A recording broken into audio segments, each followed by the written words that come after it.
Урматтуу коллегалар, мына биздин 30 жылдык Кыргыз эгемендүүлүгүндө жергиликтүү өзүн өзү башкаруу органдарынын жетекчилери өз гана жеринде, туулуп өскөн жеринде жетекчи болуп калып жатат.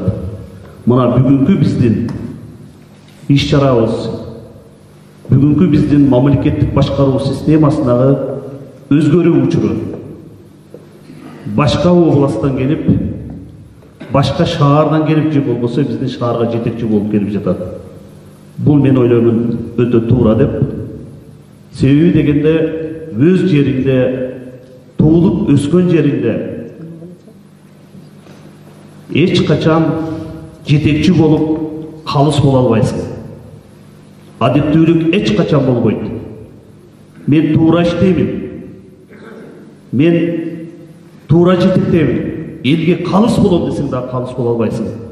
Себеби дегенде туулуп өскөн жеринде ал сенин элиң, сенин тууганың бар.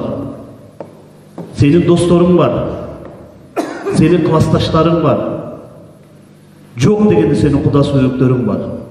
Ошондуктан биздин кыргыз менталитетин эске алуу менен эч качан сен ошол туугандардын арасында калыс боло албайсың.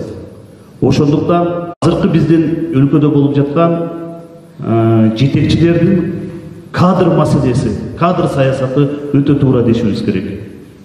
Мына бул башталышы болот, урматтуу коллегалар.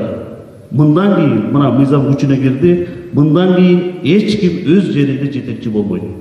Мыйзамдын чегинде булар башка жака барып, башка областтарга, башка райондорго гана болуп жетекчи болот. Ошондуктан мен ойлоп кетет элем, бул система өтө туура.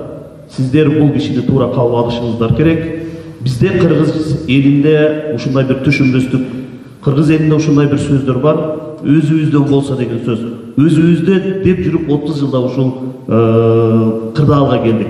Ошондуктан эгер мамлекеттик кызматкер болгондон кийин сөзсүз түрдө сен талаалап иштешиңер керек. Мына Советтер Союзунда бул өтө туура система болгон. Мугалимдер иштеген. Ушул эле Сүрүктү шаарында кимдер гана башкарып кетпеди. Бирок өскөн ошолордун учурунда калыс болгон.